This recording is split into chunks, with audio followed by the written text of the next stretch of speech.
প্রতীক নিয়ে ভোটের লড়াইয়ে প্রায় 2000 প্রার্থী। প্রচারণা শুরু কাল। অন্তর্বর্তীকালীন সরকার এবং নির্বাচন কমিশনকে সহায়তা করবে একটা ভালো নির্বাচন করবার জন্য, সেটাও আমাদের দায়িত্বের অংশ। আমাদের এই 10 দলীয় জোটের পক্ষ থেকে এখানে জামাতের ক্যান্ডিডেট হিসেবে দাঁড়িপাল্লার প্রতীকে আমি প্রতিদ্বন্দ্বিতা করছি। আজকে থেকে নির্বাচনী পরিবেশে আমরা কাজ শুরু করতে পারবো, কালকে থেকে আনুষ্ঠানিক প্রচারণার মাধ্যমে। আমি নির্বাচনে ফুটবল মার্কাতে প্রতিদ্বন্দ্বিতা করছি আগামী জাতীয় সংসদ নির্বাচনে। ছোট ছোট বাচ্চারা চিৎকার করতে থাকে আমাদের হাঁস মার্কা, আমাদের হাঁস মার্কা। সো এই মার্কা ছাড়া আমার ভোটারদের মার্কা, এটা আমার মার্কা। ইসিকে সর্বাত্মক সহায়তার নির্দেশ প্রধান উপদেষ্টার। ইলেকশনের বিষয়ে যত ধরনের সহযোগিতা লাগে এটা গভর্নমেন্ট থেকে পুরোপুরি সহযোগিতা দেওয়া হবে। সিলেটে পৌঁছে মাজার জিয়ারত করলেন তারেক রহমান। কাল নির্বাচনের সমাবেশ ও পথসভা 59 বিদ্রোহী প্রার্থীকে বহিষ্কার। মিরপুর থেকে কাল জামায়াতের প্রচার শুরু। মব সৃষ্টি করে জনমত প্রভাবিত করার দিন শেষ, মন্তব্য আমিরের। হামলার প্রতিবাদে বিক্ষোভ। জুলাই আন্দোলন দমাতে ইন্টারনেট বন্ধ করে হত্যার নীল নকশা করেছিল হাসিনা সরকার। মাস্টারমাইন্ড জয় পলকের আনুষ্ঠানিক বিচার শুরু। সরকারি চাকরিজীবীদের বেতন দ্বিগুণের বেশি বাড়ানোর সুপারিশ। নবম জাতীয় বেতন কমিশনের প্রতিবেদন প্রধান উপদেষ্টার কাছে। ট্রাম্পের আমন্ত্রণে গাজা শান্তি বোর্ডে যোগ দিলেন নেতানিয়াহু। পরশুদের নিরপেক্ষতা নিয়ে প্রশ্ন, লক্ষ্য পূরণ না হওয়ার শঙ্কা। এবং বাংলাদেশ ভারতে না খেললে বিশ্বকাপে বিকল্প দল নেবে আইসিসি। বিসিবিকে কালকের মধ্যে জানাতে হবে চূড়ান্ত সিদ্ধান্ত। এবার বিস্তারিত। প্রতীক বরাদ্দের মধ্য দিয়ে আনুষ্ঠানিকভাবে ত্রয়োদশ জাতীয় সংসদ নির্বাচনের ডামাডোল শুরু হলো। প্রতীক বরাদ্দ পেয়ে নিজেদের নির্বাচনী আশ্বাস তুলে ধরেন প্রার্থীরা। তবে নির্বাচনের আগে কালো টাকার ছড়াছড়ি, ভোটারদের বিভ্রান্ত করা এবং আচরণবিধি ভঙ্গের অভিযোগ ছিল রাজনৈতিক দলগুলোর প্রতিদ্বন্দ্বী প্রার্থীদের মধ্যে। মৌখিক অভিযোগকে বাইরে রেখে একটি সুষ্ঠু নির্বাচন আয়োজনে সর্বোচ্চ গুরুত্ব দেয়াই প্রধান লক্ষ্য বলে জানান রিটার্নিং কর্মকর্তারা। দরজায় কড়া নাড়ছে ত্রয়োদশ জাতীয় সংসদ নির্বাচন। বুধবার দিনভর সারা দেশে একযোগে প্রার্থীদের মাঝে প্রতীক বণ্টন করেছে রিটার্নিং অফিসাররা। ধানের শীষ, দাড়িপাল্লার মতো দলীয় প্রতীক ছাড়াও ফুটবল, হাঁস ও ঘোড়ার মতো প্রতীক পেয়েও স্বতন্ত্র প্রার্থীদের উচ্ছ্বাস ছিল চোখে পড়ার মতো। এদিকে সকাল 9টা থেকে ঢাকা জেলার 20টি আসনের 186 প্রতিদ্বন্দ্বী প্রার্থীর মাঝে প্রতীক বরাদ্দ ও মতবিনিময় করেন রিটার্নিং অফিসাররা। যেখানে বড় রাজনৈতিক দল ও জোটের প্রার্থীরা নির্বাচনী আচরণবিধি ভঙ্গের অভিযোগ আনেন পরস্পরের বিরুদ্ধে। গত এক সপ্তাহ যাবৎ প্রত্যেকটা ফ্ল্যাটে গিয়ে লিফলেট দিয়ে ফেসবুকে অসংখ্য স্ট্যাটাস আছে, মির্জা ভাইয়ের পক্ষের লোক ডিরেক্টলি দানের শেষে ভোট চেয়েছে।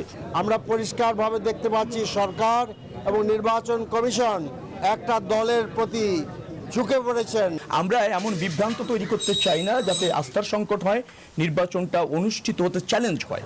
সহযোগিতা দরকার। বিগত বছরগুলোর তুলনায় এবারের নির্বাচনে নারী প্রার্থীদের উপস্থিতি ছিল কিছুটা কম। নিরাপত্তা ও লেভেল প্লেইং ফিল্ড নিয়ে কারো কারো আছে সংশয়।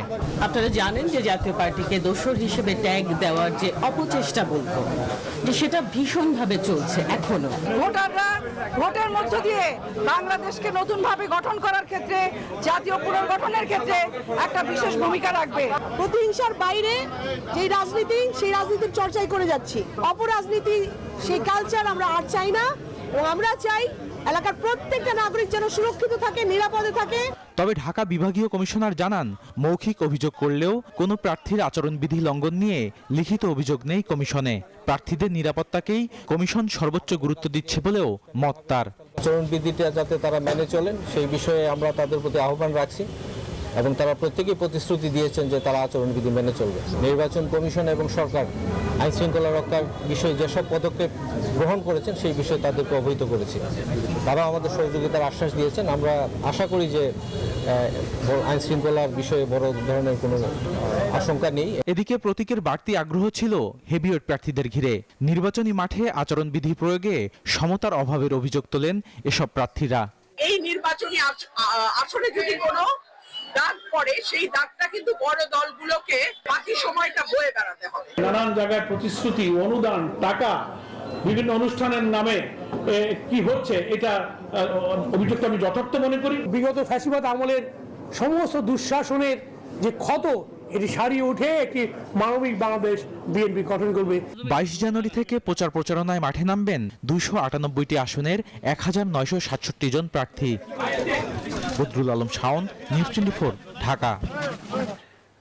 নিখুঁত নির্বাচন আয়োজনে ইসিকে সর্বাত্মক সহায়তার নির্দেশ দিয়েছেন প্রধান উপদেষ্টা ডক্টর মোহাম্মদ ইউনূস। বুধবার প্রধান উপদেষ্টার সভাপতিত্বে নির্বাচন কেন্দ্রিক আইন শৃঙ্খলা সংক্রান্ত বৈঠক অনুষ্ঠিত হয়। পরে প্রেস সচিব শফিকুল আলম জানান, গণভোট, পোস্টাল এবং ব্যালটে ভোট হওয়ায় ত্রয়োদশ জাতীয় সংসদ নির্বাচনের ফলাফল ঘোষণায় কিছুটা দেরি হতে পারে। আসন্ন ত্রয়োদশ জাতীয় সংসদ নির্বাচন ও গণভোটকে সামনে রেখে সার্বিক আইন শৃঙ্খলা পরিস্থিতি নিয়ে প্রধান উপদেষ্টার কার্যালয়ে বুধবার বৈঠক হয়। এতে সভাপতিত্ব করেন প্রধান উপদেষ্টা ডক্টর মোহাম্মদ ইউনূস। 3 বাহিনীর প্রধান, পুলিশের আইজিপি, বিভিন্ন উপদেষ্টা সহ সকল আইন শৃঙ্খলা রক্ষাকারী বাহিনীর প্রধানরা এতে উপস্থিত ছিলেন।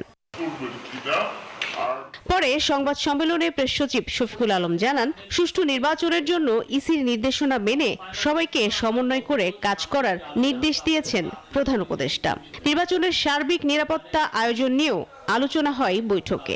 আর্মি, সশস্ত্র বাহিনী তো তারা একদম পাশেই থাকবেন। আপনি জাস্ট এমন হতে পারে একটা জায়গায় কোনো ট্রাবল হলো 5 মিনিটের মধ্যে তারা রেসপন্ড করতে পারবেন, এই অবস্থায় থাকবেন। হেলিকপ্টার সার্ভিসও খুবই স্ট্যান্ড বাই থাকবে, এয়ারফোর্সের থেকে জানানো হয়েছে। গণভোট, পোস্টাল ব্যালট মিলিয়ে ভোট গণনায় কিছুটা দেরি হতে পারে বলে বৈঠকে জানানো হয়। যে কোনো গুজব মোকাবেলায়ও সচেষ্ট থাকতে বলা হয়েছে। অনেক সময় যে ভোট গণনা দেরি হলে অনেক ধরনের রিউমার তৈরি হয়, হ্যাঁ, কিন্তু আজকে জানানো হয়েছে যে ভোট গণনা, এটার কারণ হচ্ছে আপনারা জানেন যে শুধুমাত্র তো ইলেকশনই হচ্ছে না, সাথে একটা রেফারেন্ডামও হচ্ছে। তো ফলে এইটা 2টা ভোট কাউন্টই একসাথে চলবে, হ্যাঁ, তারপরে সাথে আছে পোস্টাল ব্যালট। তো এই জন্য কিছু ক্ষেত্রে ভোট গণনার একটু দেরি হতে পারে। নির্বাচনের সময় যেন নিরবিচ্ছিন্ন বিদ্যুৎ সরবরাহ, কেন্দ্রগুলোতে পর্যাপ্ত আইন শৃঙ্খলা বাহিনীর সদস্য এবং বডি ক্যামেরা ব্যবহারে জোর দেন প্রধান উপদেষ্টা। মারুফা রহমান, নিউজ 24, ঢাকা। সিলেটে হযরত শাহজালালের মাজার জিয়ারত করলেন বিএনপি চেয়ারম্যান তারেক রহমান। এখন যাচ্ছেন হযরত শাহপরান রহমতুল্লাহর মাজারে। ত্রয়োদশ জাতীয় সংসদ নির্বাচনের প্রচারণা শুরু করতে সিলেটে গেছেন বিএনপি প্রধান। রাত 9টার কিছু পরে পৌঁছান হযরত শাহজালালের মাজারে। এর আগে বুধবার রাত 8টার দিকে বাংলাদেশ বিমানের একটি ফ্লাইটে সিলেটের MAG ওসমানী আন্তর্জাতিক বিমানবন্দরে পৌঁছান তিনি। তারেক রহমানের সঙ্গে বিএনপির জ্যেষ্ঠ নেতাদের পাশাপাশি তার স্ত্রী ডক্টর জুবাইদা রহমানও আছেন।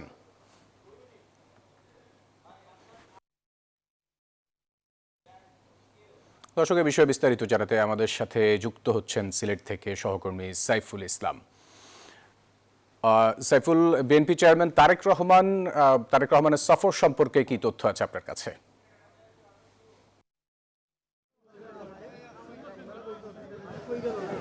বিএনপি চেয়ারম্যান তারেক রহমান অল্পক্ষণ আগেই কিন্তু এই হযরত শাহজালাল রহমতুল্লাহর মাজার জিয়ারত তিনি শেষ করেছেন। মাজার জিয়ারত শেষ করে তিনি সরাসরি রওনা করেছেন হযরত শাহপরান রহমতুল্লাহর মাজারে, এবং তিনি যখন এই মাজারে আসেন তখন কিন্তু বিপুল সংখ্যক নেতাকর্মী তারা এখানে উপস্থিত ছিলেন এবং তারা তারেক রহমানের সঙ্গে তারা হাত মিলিয়ে উচ্ছ্বাস প্রকাশ করেছেন। এবং বিএনপি মহাসচিব মির্জা ফখরুল ইসলাম আলমগীর একটু আগেই কিন্তু এই হযরত শাহজালাল রহমতুল্লাহর মাজার জিয়ারত করতে তিনি আসেন।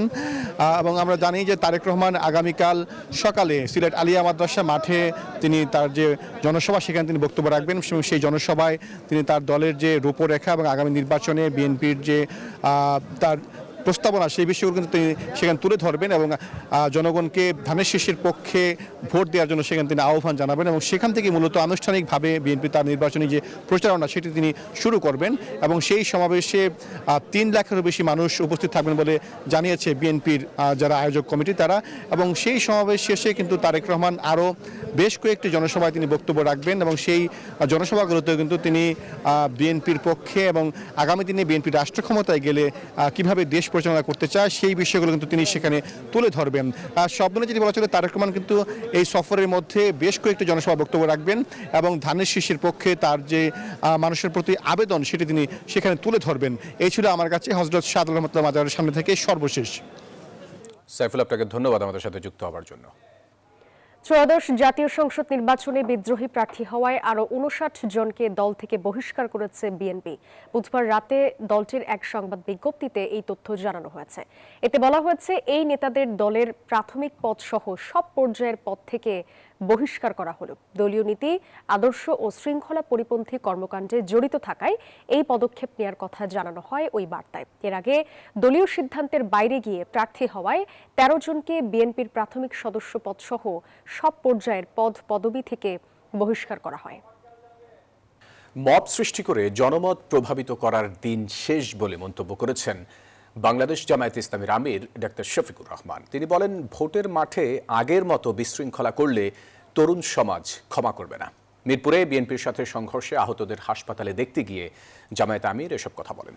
এদিকে ভোটারদের ভয়ভীতি ও কালো টাকা ছড়িয়ে একটি দল পরিবেশ নষ্ট করছে বলে জানান দলটির সেক্রেটারি জেনারেল মিয়া গোলাম পরোয়ার। খুলনায় দলীয় প্রতীক পাওয়ার পর গণমাধ্যমে এসব কথা বলেন তিনি।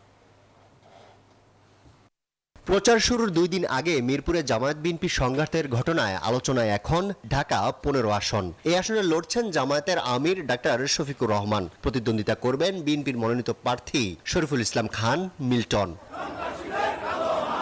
নেতাকর্মীদের উপর সন্ত্রাসী হামলার অভিযোগে রাজধানী মিরপুরে বিক্ষোভ মিছিল করেছে জামায়াতে ইসলামী। বুধবার মিছিলটি মিরপুর 60 ফিট বারেক মোল্লা থেকে শুরু হয়ে আমতলায় গিয়ে সমাবেশের মাধ্যমে শেষ হয়। নেতারা বলেন, একটি দল পরিকল্পিতভাবে মব তৈরি করে নির্বাচনী পরিবেশ নষ্ট করতে চায়। এই দেশের মানুষ আগামীতে জামাতকে ক্ষমতায় দেখতে চায়।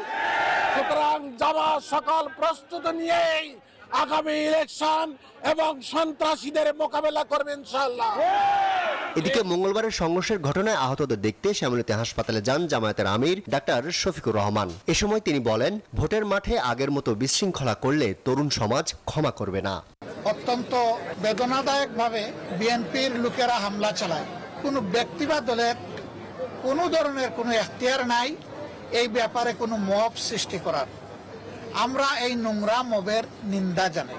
এদিকে খুলনায় দলের সেক্রেটারি জেনারেল মিয়া গোলাম পরোয়ার অভিযোগ করেন, ভোটারদের ভয় ভীতি ও মাঠে কালো টাকা ছড়িয়ে দিচ্ছে একটি দল।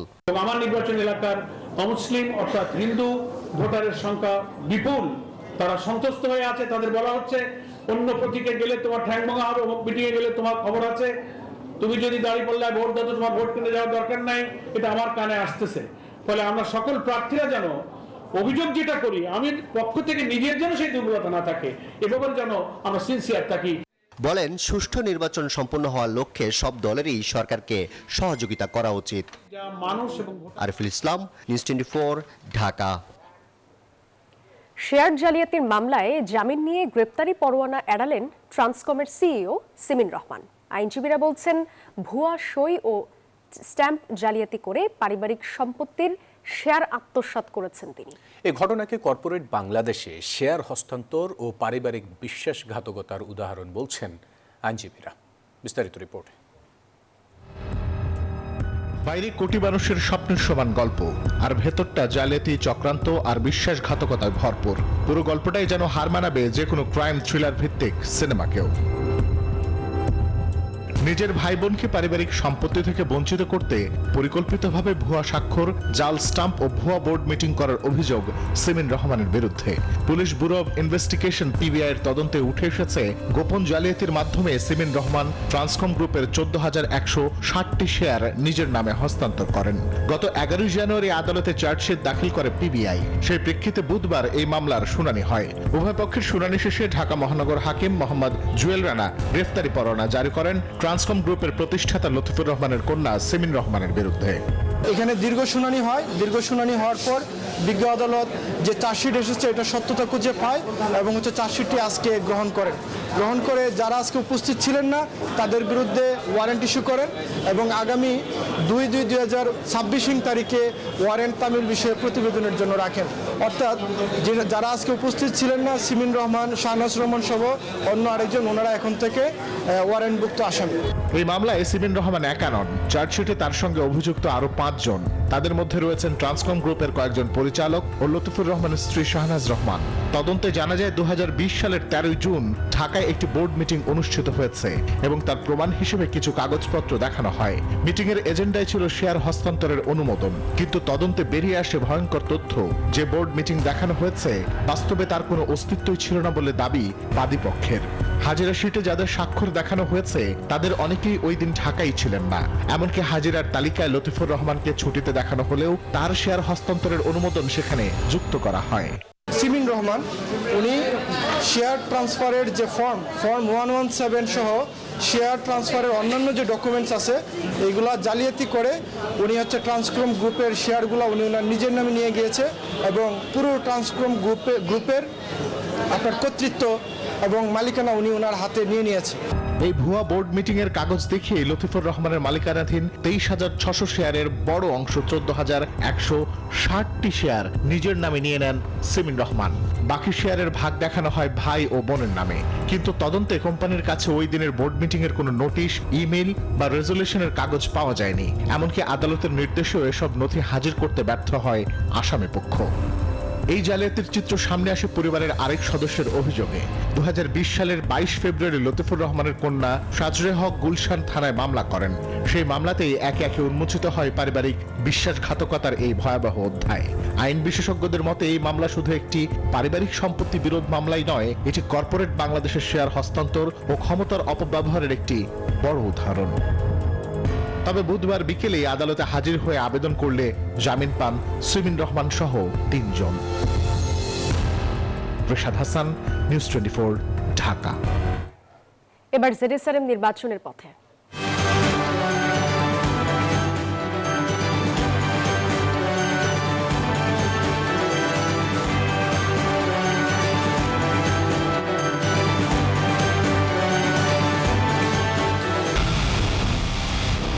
পুরো দেশের মুখে হাসি ফোটাতে নিজেকে হতে হয় স্ট্রং আর মনোবল হতে হয় স্পার্ক জিরো। জেরুসালেম 25 বছরের পথ চলায় নিরাপদে রাখার প্রত্যয়ে। প্রার্থিতা ফিরে পেতে কুমিল্লা 4 আসনে বিএনপির প্রার্থী মঞ্জুরুল আহসান মুন্সির করা রিট সরাসরি খারিজ করে দিয়েছেন হাইকোর্ট। বুধবার 2 বিচারপতির বেঞ্চ এই আদেশ দেন। গত 19 জানুয়ারি প্রার্থিতা ফিরে পেতে হাইকোর্টে রিট করেন বিএনপি প্রার্থী। নির্বাচন কমিশনের আইনজীবী মোহাম্মদ ফয়েজুল্লাহ ফয়েজ বলেন, মঞ্জুরুল আহসান মুন্সি তার হলফনামায় ঋণের তথ্য গোপন করেছেন। একই আসনের প্রার্থী হাসনাত আব্দুল্লাহ বলেন, ঋণ খেলাপিদের কেউ সংসদে যেতে পারবে না। এদিকে হাইকোর্টের সিদ্ধান্তের বিরুদ্ধে মঞ্জুরুল আহসান মুন্সি আপিল করবেন বলে জানা গেছে।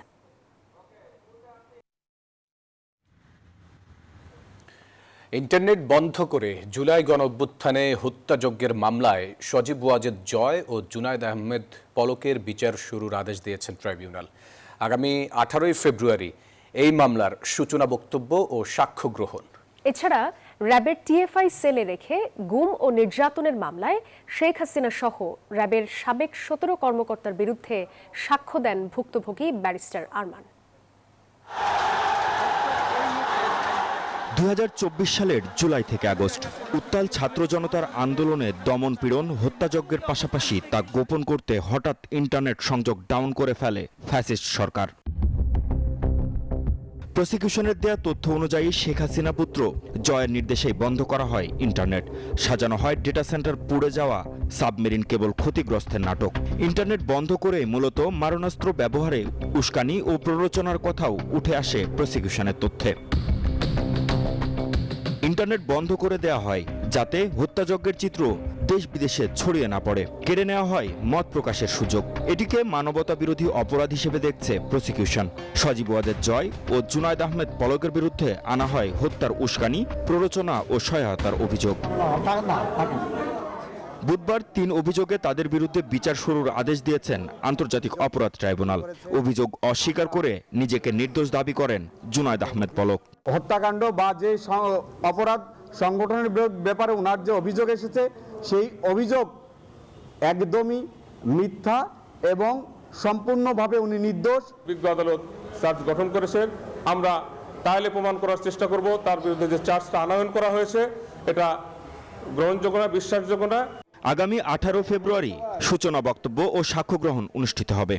এই 2 জন আসামি যারা বাংলাদেশের ইন্টারনেট ব্যবস্থাপনার দায়িত্বে ছিলেন, তারা নানানভাবে নিজেরা যেমন উস্কানি দিয়েছেন, হুকুম দিয়েছেন, তাদের নানান ধরনের টেলিফোনিক কনভারসেশন ছিল তারা গণহত্যাকে আড়াল করার চেষ্টা করেছেন এবং পরিকল্পনা করেছেন কিভাবে ইন্টারনেট শাটডাউন করে ব্ল্যাক আউট করে দিয়ে কিভাবে গণহত্যা চালানো যায়।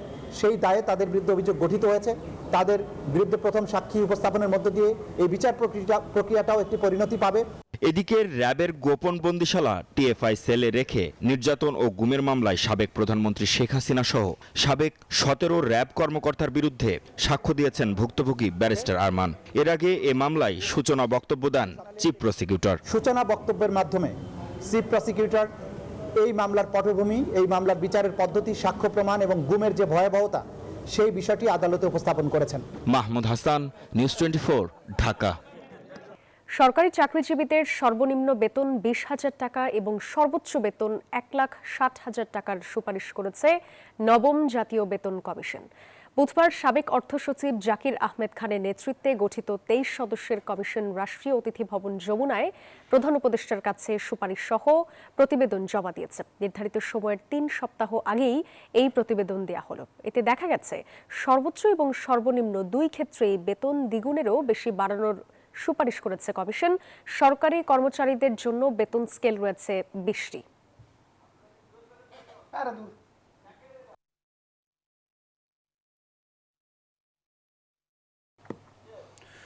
এবার আন্তর্জাতিক সংবাদ। গাজা শান্তি বোর্ডে যোগ দিলেন ইসরায়েলের প্রধানমন্ত্রী বেনিয়ামিন নেতানিয়াহু। এই ঘটনায় পর্ষদের বস্তুনিষ্ঠতা ও নিরপেক্ষতা নিয়ে প্রশ্ন উঠেছে। শঙ্কা তৈরি হয়েছে শান্তি বোর্ড গঠনের লক্ষ্য পূরণ নিয়েও। পৃথিবীর বড় বড় রাষ্ট্রে শাসকদের পরিবর্তন হয়েছে শাসন ব্যবস্থার। শুধু পরিবর্তন হয়নি ফিলিস্তিনিদের ভাগ্য, দূর হয়নি দখলদার ইসরায়েলিদের হাতে তাদের নিপীড়ন ও নির্যাতনের চিত্র। তবে দ্বিতীয় মেয়াদে ক্ষমতায় এসে ডোনাল্ড ট্রাম্প গাজায় যুদ্ধ থামানোর অঙ্গীকার করেন। নানা নাটকীয়তার পর প্রকাশ করেন গাজা শান্তি পরিকল্পনা, আশ্বাস দেন ফিলিস্তিনিদের অধিকার ও নিরাপত্তা নিশ্চিতের। মার্কিন প্রেসিডেন্টের এই প্রচেষ্টায় আশায় বুক বাঁধেন হতভাগ্য ফিলিস্তিনিরা। তবে সে আশাও যেন ধূলিসাৎ হয়ে গেল গাজা শান্তি বোর্ডে নেতানিয়াহুর যোগদানের খবরে। তেল আবিবের দাবি, ডোনাল্ড ট্রাম্পের আমন্ত্রণেই শান্তি পর্ষদে অন্তর্ভুক্ত ইসরায়েলের প্রধানমন্ত্রী। নেতানিয়াহু ছাড়াও রাশিয়া, চীন, তুরস্ক, ভারত, পাকিস্তান সহ বিভিন্ন দেশের রাষ্ট্রনেতাদের আমন্ত্রণ জানানো হয়েছে। তবে ইসরায়েলের বিরুদ্ধে গাজায় বর্বরতা ও যুদ্ধাপরাধের মতো অভিযোগ থাকায় পর্ষদের বস্তুনিষ্ঠতা নিয়ে প্রশ্ন উঠেছে। বোর্ড গঠনের লক্ষ্য নিয়েও তৈরি হয়েছে শঙ্কা। ওই শান্তি পরিকল্পনায় গাজায় একটি অন্তর্বর্তীকালীন টেকনোক্রেটিক ফিলিস্তিনি প্রশাসন গঠনের কথা বলা হয়েছে। ট্রাম্পের নেতৃত্বে থাকছে অস্থায়ী শাসন ব্যবস্থা পরিচালনা বোর্ড। প্রধান লক্ষ্য যুদ্ধ পরবর্তী গাজার পুনর্গঠন, শাসন ও নিরাপত্তা নিশ্চিত করা। আসমাতুলি, নিউজ 24। জানিয়ে দেব খেলার খবর। বাংলাদেশ ভারতে না খেললে টি-20 বিশ্বকাপে বিকল্প দল নেবে আইসিসি। বুধবার ক্রিকেটের সর্বোচ্চ নিয়ন্ত্রক সংস্থার সভায় এই সিদ্ধান্ত হয়েছে। বাংলাদেশ ক্রিকেট বোর্ডকে শুক্রবারের মধ্যেই জানাতে হবে চূড়ান্ত সিদ্ধান্ত। আইসিসি বলছে বাংলাদেশ অনড় অবস্থান থেকে না সরলে সুযোগ পাবে স্কটল্যান্ড। টি-20 বিশ্বকাপে বাংলাদেশের সিদ্ধান্ত জানতে চলতি সপ্তাহে সময় দিয়েছিল আইসিসি। সেই সময়সীমা পুনরায় বিসিবিকে মনে করিয়ে দিয়েছে ক্রিকেটের সর্বোচ্চ সংস্থা। শুক্রবারই শেষ হবে বাংলাদেশের সিদ্ধান্ত জানানোর সময়।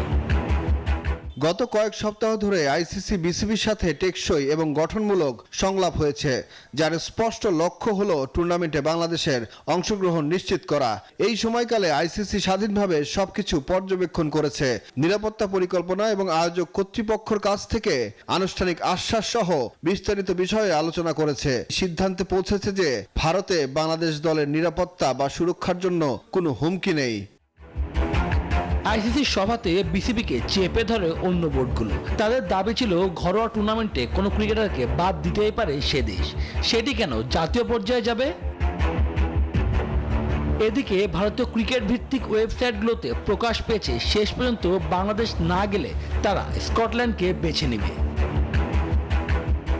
এ বিষয়ে দ্রুতই প্রধান উপদেষ্টা শরণাপন্ন হবে বিসিবি। সেখানে হয়তো মিলতে পারে সমাধান। আগামী 7 ফেব্রুয়ারি মাঠে গড়াবে ক্রিকেটের সংক্ষিপ্ত ফরম্যাটে বিশ্বকাপের আসর। শুভদেবনাথ, নিউজ 24, ঢাকা। বিপিএলে দ্বিতীয় কোয়ালিফায়ারে সিলেট টাইটান্সকে 12 রানে হারিয়ে ফাইনালে চট্টগ্রামের মুখোমুখি হবে রাজশাহী ওয়ারিয়র্স। মিরপুরে টস হেরে ব্যাটিংয়ে নেমে জিমি নিশামের 26 বলে 44 ও তানজিদ তামিমের 32 রানে 9 উইকেটে 165 রানের চ্যালেঞ্জিং পুঁজি পায় রাজশাহী। সালমান এরশাদ পড়েন 3 উইকেট, জবাবে দলীয় 10 রান পার হওয়ার আগেই 2 উইকেট হারায় সিলেট। এরপর হাল ধরেন পারভেজ ইমন ও স্যাম বিলিংস। এই জুটিতে আসে 47 বলে 69 রান। 48 রানে বিদায় নেন ইমন। স্যাম বিলিংসের ব্যাট থেকে আসে 37 রান। শেষ পর্যন্ত তাদের ইনিংস থামে 8 উইকেটে 153 রানে। ম্যাচ সেরা হয়েছেন বিনু, তিনি নেন 4 উইকেট। দর্শক, এই ছিল নিউজ 24 সংবাদে। এতক্ষণ সাথে থাকার জন্য ধন্যবাদ সবাইকে।